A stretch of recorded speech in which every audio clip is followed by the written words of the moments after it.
Now that we've integrated our Advanced Reports and Dashboards module, let's take a brief tour of its features. I won't be covering every possible feature now, but I recommend you review the help link and play with these tools yourself. Everything here is designed to be end-user friendly. To begin, let's go to the dashboards. A dashboard is a page of one or more gadgets that display data in various forms. The library on the left is managed in the same way as our alarm views and trends. I'll start by clicking the plus sign to add a new dashboard. I'll give my dashboard a name and add a gadget to it. There are many gadgets available to me here, and most of them are enabled by add-on modules. So I'll focus on the ones that come with the base license. Most are configured in the same way, so let's start with a simple trend chart. I can optionally give my gadget a title, and then I need to select a data series. This is the one point that I want to view on my gadget. I'll select one device from the Sources pane. And note that the names here come from Advanced Reports, so they could be named differently from your equipment hierarchy. Under Measurements, I can select a point that is being logged in the database. At the bottom, I can change some display parameters, including scaling the units if I need to compare different values. I'll add a couple of other data series to compare their values.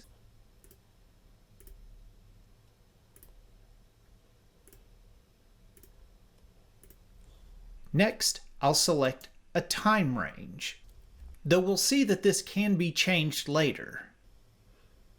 Below, most gadgets aggregate data into buckets rather than display individual samples, so I can select my granularity. The options here change based on the time range selected.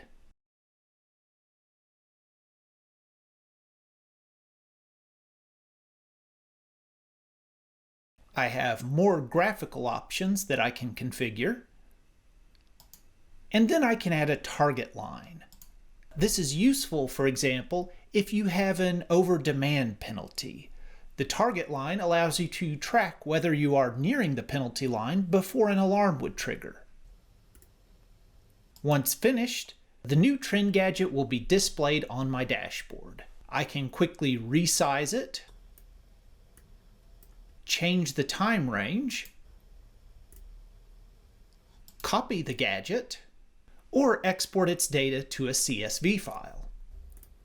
On the left side, I can change my dashboard styling by selecting a background color or image,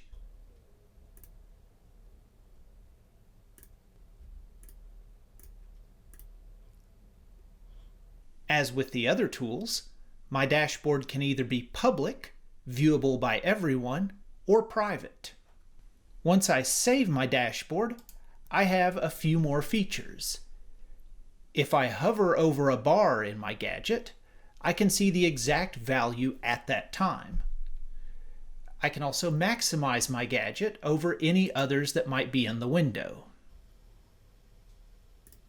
I still have the option to edit the gadget, or I can edit the dashboard as a whole in the library. Before we finish here, let's look at some of the other standard gadgets. The bar chart and pie chart compare similar values as you'd expect. The period over period chart is similar to the trend chart, but it plots a single value against itself in an earlier period, say today against the same day last month. The energy equivalency gadget converts electrical values to other units, for example, kilowatt hours to tons of coal. You can also convert your energy to currency to track your monetary consumption. The table gadget works a bit differently. Instead of pulling from the database, this polls for data in real time. I can choose some measurements, but it's easier to select a template and then choose the devices I want to poll.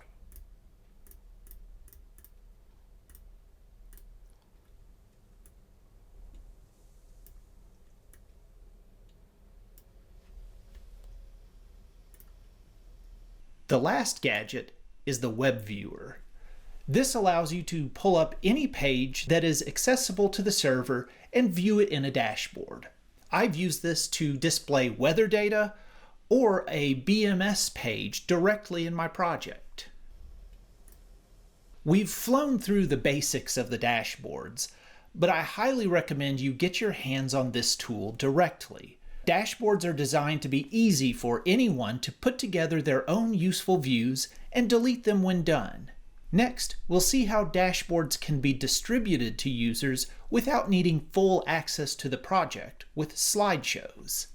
Until then, thank you.